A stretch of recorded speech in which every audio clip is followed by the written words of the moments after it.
আমি Rasel Rana confidence academic school টাঙ্গাইলের সহকারী শিক্ষক বাংলা। সুপ্রিয় শিক্ষার্থী বন্ধুরা, আমি আজকে তোমাদের সামনে হাজির হয়েছি নবম দশম শ্রেণীর বাংলা দ্বিতীয় পত্রের ক্লাস নিয়ে। আমরা আজকে আলোচনা করব সন্ধি নিয়ে। বাংলা দ্বিতীয় পত্রে সন্ধি অত্যন্ত গুরুত্বপূর্ণ একটি অধ্যায়। আমরা আজকে সেই অধ্যায়টি নিয়ে আলোচনা করব। সন্ধির বিস্তারিত আলোচনার পূর্বে আমরা সন্ধির যে সংজ্ঞাটা রয়েছে সেই বিষয়টা আগে জানবো। আমি সময় যাতে কম লাগে সেই জন্য কিছু বিষয় এখানে লিখে রেখেছি। আমরা প্রথমে সন্ধির সংজ্ঞাটা দেখব যে পাশাপাশি দুটি ধ্বনির মিলনকে সন্ধি বলে। আমরা এখানে একটা উদাহরণ দেওয়া আছে, আশা যোগ অতীত, আশাতীত। আশা একটা শব্দ এবং অতীত একটা শব্দ। এই শব্দের মধ্যে দুইটা ধ্বনি আছে, একটা হচ্ছে একটা আ ধ্বনি আর একটা অ ধ্বনি। এই দুটি ধ্বনির বলছে যে পাশাপাশি দুটি ধ্বনির মিলনকে সন্ধি বলে। এখানে দুটি ধ্বনির মিলনে আকার হয়েছে এবং সন্ধি হয়েছে। তোমরা সংজ্ঞার সাথে যে আমার যে উদাহরণটা সেটা আশা করি তোমরা বুঝতে পেরেছো। আর সন্ধির অর্থ হচ্ছে মিলন বা সংক্ষেপণ। ঠিক অনুরূপভাবে সমাসের অর্থ মিলন বা একপদীকরণ বা সংক্ষেপণ। কিন্তু সন্ধি এবং সমাসের মধ্যে একটা পার্থক্য রয়েছে, সেটা হচ্ছে যে ধ্বনির মিলনে সন্ধি হয় কিন্তু শব্দ বা পদের মিলনে হয় সমাস। এই বিষয়টা তোমরা খেয়াল রাখবে। সন্ধির উদ্দেশ্য, সন্ধি যে গঠন হয়, দুটি শব্দ বা দুটি ধ্বনির মিলনে যে সন্ধি হয় সেই সন্ধির যে গঠন সেটার উদ্দেশ্যটা কি? সন্ধির গঠনের উদ্দেশ্য হচ্ছে ভাষাকে শ্রুতিমধুর করা এবং প্রাঞ্জলভাবে তৈরি করা এবং সংক্ষিপ্ত আকারে সহজভাবে উপস্থাপন করা। বাংলা ভাষায় সন্ধি দুই প্রকার। আমি আবারও বলছি শিক্ষার্থী বন্ধুরা, তোমরা একটু শোনো যে বাংলা ভাষায় সন্ধি হচ্ছে দুই প্রকার। একটা হচ্ছে স্বরসন্ধি আর একটা ব্যঞ্জন সন্ধি। স্বরসন্ধি এবং ব্যঞ্জন সন্ধি এই দুই প্রকার হচ্ছে বাংলা ভাষায়। তৎসম ভাষায় মানে বাংলা ভাষায় ব্যবহৃত তৎসম সন্ধি হচ্ছে তিন প্রকার, স্বরসন্ধি এবং ব্যঞ্জন সন্ধি, তার সাথে রয়েছে বিসর্গ সন্ধি। তোমরা এটা মনে রাখবে যে যদি বলা হয় যে বাংলা ভাষায় সন্ধি কয় প্রকার, যদি এরকম নৈর্বৃত্তিক থাকে বা বহু নির্বাচনী থাকে তাহলে তোমরা দুই প্রকার দেবে। কিন্তু যদি বলা হয় বাংলা ভাষায় ব্যবহৃত তৎসম সন্ধি কত প্রকার, তখন কিন্তু তিন প্রকার হবে। এই বিষয়টা তোমরা মনে রাখবে। আমরা এবারে আজকে আলোচনা করব স্বরসন্ধির কতগুলা নিয়ম নিয়ে। স্বরসন্ধির আলোচনায় যাচ্ছি। স্বরসন্ধির আলোচনায় যাওয়ার আগে আমরা স্বরসন্ধির সংজ্ঞাটা একটু জেনে নিব যে স্বরধ্বনির সাথে স্বরধ্বনির মিলনে যে সন্ধি হয় সেটা হচ্ছে স্বরসন্ধি। আমি উপরের অংশগুলো একটু মুছে দিচ্ছি। স্বরধ্বনির সাথে স্বরধ্বনির মিলনে যে সন্ধি সেটা হচ্ছে স্বরসন্ধি। এখানে যদি আমরা একটা উদাহরণ দেখি, হিম যোগ আলয়, হিমালয়। আমরা জানি যে ব্যঞ্জন বর্ণ স্বরবর্ণের সাহায্য নিয়ে উচ্চারিত হয়। যেমন হিম যোগ আলয়, হিমালয়। এখানে ময়ের সাথে একটা অ রয়েছে, কারণ ম ব্যঞ্জন বর্ণ উচ্চারণের জন্য একটা করে অ ধ্বনি যুক্ত হয়, তাই এখানে একটা অ রয়েছে এবং যোগ আলয়। আলয়ের হচ্ছে দেখো আ, অ যোগ আ। এখানে আমি স্বরসন্ধির সংজ্ঞাটা বলেছি, স্বরধ্বনির সাথে স্বরধ্বনির মিলনে যে সন্ধি হয় সেটা হচ্ছে স্বরসন্ধি। আশা করি তোমরা স্বরসন্ধির যে সংজ্ঞাটা সেটা বুঝতে পেরেছো। এবারে দেখো স্বরসন্ধির একটা নিয়ম আছে, আমি এখানে লিখে রেখেছি যে কোনো শব্দে যদি আকার থাকে, যেমন দেখো হিমালয়, এখানে মালয় আকার রয়েছে।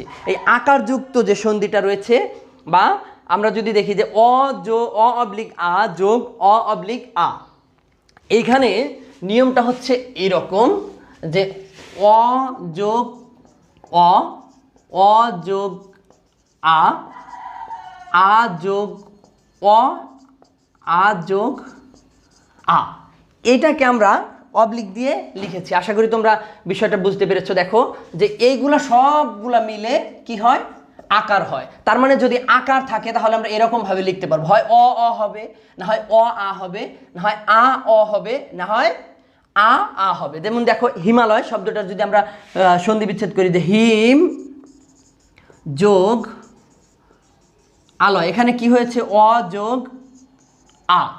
তোমরা আশা করি বুঝতে পেরেছো। আমি যার কারণে একই সাথে চারটা নিয়ম এখানে লিখে দিয়েছি যে অ অবলিক আ যোগ অ অবলিক আ। শিক্ষার্থী বন্ধুরা আমরা দ্বিতীয় যে নিয়মটা রয়েছে সেটাতে যাব, যে কোনো শব্দে যদি একার থাকে, কি থাকে, একার থাকে, তাহলে আমরা কিভাবে সন্ধিটা করব। যে একার যুক্ত যে শব্দ সেটা সন্ধি বিচ্ছেদ করার নিয়মটা হচ্ছে যে অ অবলিক আ যোগ রস্যই অবলিক দীর্ঘই। যদি একার থাকে, একার যুক্ত শব্দকে সন্ধি বিচ্ছেদ করার নিয়ম হচ্ছে কি, দেখো এখানে লিখে রেখেছি শুভ যোগ ইচ্ছা, শুভ যোগ ইচ্ছা। শুভর সাথে একটা কি রয়েছে, অ, এবং দেখো সরাসরি রস্য এখানে আছে। তাহলে কি বলেছিলাম, অ অবলিক আ যোগ রস্যই অবলিক দীর্ঘই। তাহলে কি অ যোগ রস্যই হয়েছে। ঠিক অনুরূপভাবে আ যোগ দীর্ঘই হতে পারে, আ যোগ রস্যই হতে পারে, অ যোগ দীর্ঘই হতে পারে, এরকম হতে পারে। আমি সংক্ষিপ্তভাবে তোমাদের বোঝার জন্য শুধু একটা উদাহরণ দিলাম, তোমরা বইয়ে অন্যান্য যে উদাহরণগুলো রয়েছে সেখানে দেখবা এবং বুঝতে পারবা আশা করি। এবং 3 নম্বরে যেটা রয়েছে দীর্ঘইকার, দীর্ঘইকার যুক্ত যে শব্দ রয়েছে। আর আগেই বলে রাখি, রস্যইকারের কিন্তু কোনো সন্ধি বিচ্ছেদ হয় না, রস্যইকার যুক্ত কোনো শব্দের সন্ধি বিচ্ছেদ হয় না। দীর্ঘইকারের যে সন্ধি বিচ্ছেদ দেখো এখানে লিখে রেখেছি, যে রস্যই অবলিক দীর্ঘই যোগ রস্যই অবলিক দীর্ঘই। যেমন দেখো এখানে আছে অতীত, আমি একটু লিখে বুঝাচ্ছি। অতীত কি বলছে, অতি যোগ ইত, অতির সাথে কি আছে, রস্যইকার রয়েছে, রস্যইকার, এটা হচ্ছে ঋষিকার আছে দেখো, এবং এখানে সরাসরি রস্যই আছে। তার মানে কি হইল, রস্যই যোগ রস্যই, রস্যই যোগ রস্যই। দেখো আমি বলেছি যে রস্যই যোগ রস্যই হতে পারে, রস্যই যোগ দীর্ঘই হতে পারে, এবং দীর্ঘই যোগ রস্যই, দীর্ঘই যোগ দীর্ঘই হতে পারে। অনুরূপভাবে তাই হয়েছে এখানে, দেখো যে রস্যই যোগ রস্যই হয়েছে। আশা করি তোমরা এই সূত্রটাও বুঝতে পেরেছো। তারপরে আসি আমরা যে দুর্গকার, কোনো শব্দে যদি দুর্গকার থাকে সেই শব্দটার সন্ধি বিচ্ছেদ, অথবা দুর্গকার কোন কোন বর্ণের বা ধ্বনির মিলনে হয় সেটা আমি এখানে লিখে দিয়েছি। রস্যই মানে রস্য যোগ দীর্ঘ, দেখো রস্য অবলিক দীর্ঘ যোগ রস্য অবলিক দীর্ঘ। আমি আবারও বলছি যে এখানে লিখে দিয়েছি, দেখো তোমরা আশা করি দেখতে পাচ্ছ যে রস্য অবলিক দীর্ঘ যোগ রস্য অবলিক দীর্ঘ মিলে হচ্ছে দুর্গকার হয়। অথবা দুর্গকার যুক্ত শব্দকে আমরা যদি সন্ধি বিচ্ছেদ করতে চাই তাহলে রস্য অবলিক দীর্ঘ হতে হবে, হয় রস্য দিয়ে হবে না হয় দীর্ঘ দিয়ে হবে, যোগ হয় রস্য হবে না হয় দীর্ঘ হবে। এখানে যোগ দেওয়ার কারণ হচ্ছে যে সন্ধি বিচ্ছেদ করার সময় আমাদের যোগ চিহ্ন দিয়ে একটা অংশ পূর্বে থাকে আর একটা অংশ পরে থাকে। পূর্বে যদি রস্যও হয় পরে রস্যও হতে পারে, দীর্ঘও হতে পারে, আবার পূর্বে যদি দীর্ঘও হয় পরে রস্যও হতে পারে, দীর্ঘও হতে পারে। আশা করি তোমরা বুঝতে পেরেছো। আমি উদাহরণটা একটু বুঝিয়ে দিচ্ছি। দেখো এখানে মরুদ্যান আছে, মরুদ্যান দুর্গকার রয়েছে, তাহলে দেখো মরু, মরু যোগ উদ্যান, মরু যোগ উদ্যান। মরু অর্থে মরুভূমি, আর উদ্যান দেখো আলাদা আলাদা দুইটা শব্দ, উদ্যান অর্থ বাগান, দুইটা শব্দ মিলে কি হয়েছে, মরুদ্যান, যেটা দুর্গকার ছিল যার কারণে দেখো এখানে রস্যকার হয়েছে, যোগ এখানে রস্যও হয়েছে। আমি আগেই বলেছি যে রস্যও হতে পারে, রস্যও দীর্ঘ হতে পারে, দীর্ঘও রস্যও হতে পারে, দীর্ঘ দীর্ঘও হতে পারে। তারপরে দেখো আরেকটা আছে ঐকার, কোনো শব্দে যদি ঐকার থাকে তাহলে হচ্ছে সন্ধি বিচ্ছেদ করার নিয়ম হচ্ছে অ অবলিক আ যোগ এ অবলিক ওই। যদি ঐকার থাকে, ঐকার যুক্ত শব্দকে সন্ধি বিচ্ছেদ করার নিয়ম হচ্ছে যে অ অবলিক আ যোগ এ অবলিক ওই। দেখো জনৈক,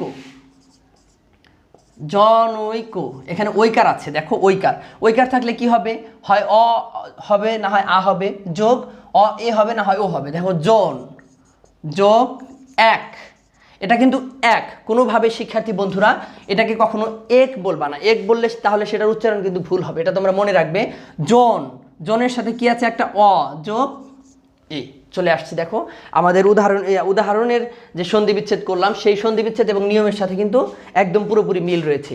এবং 6 নম্বরে একটা নিয়ম রয়েছে, দেখো যে ঔকার থাকলে, ঔকার যুক্ত কোনো শব্দের যদি আমরা সন্ধি বিচ্ছেদ করতে চাই বা যাই তাহলে হবে কি, অ অবলিক আ যোগ ও অবলিক ও।